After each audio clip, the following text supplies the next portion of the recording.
how to adjust the volume on an Anker Soundcore 2 portable.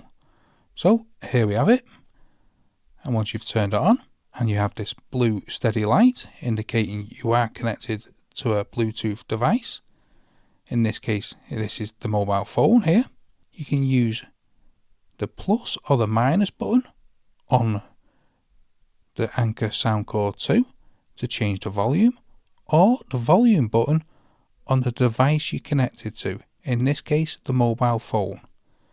So pressing up or down will increase or decrease the volume, and we can see on the volume button here this Bluetooth sign indicates we are connected to our Anker Soundcore 2, and it is affecting the volume.